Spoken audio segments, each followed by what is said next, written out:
Here's a pair of the Sony headphones, the M6 model. I'm going to show you how to pair and connect these directly to an Android phone.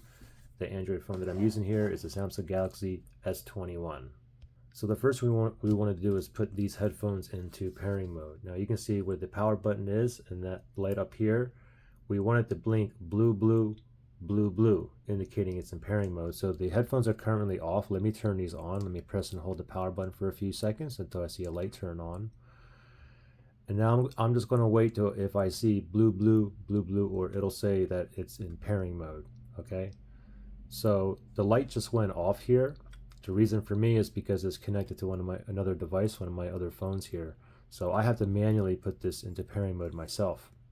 So the headphones are currently on, and I'm going to press and hold this power button until it blinks blue, blue, blue, blue. Okay, power button, ready, go, press and hold.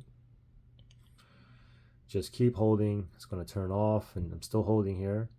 Just wait for blue, blue, blue, blue. There it is, let go. Now it's in pairing mode.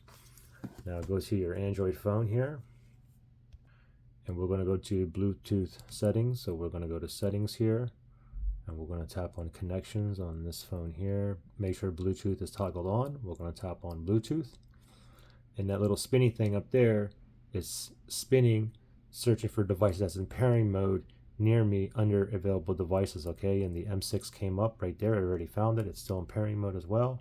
I'll tap right there. With Android phones, you will get a pairing request. I'm going to tap on pair, and voila, connected for calls and audio, and I got 66% battery juice on here. Now if you had any kind of issues pairing connecting, you can always factory reset these. If you need to do that, look in the link below in the description area.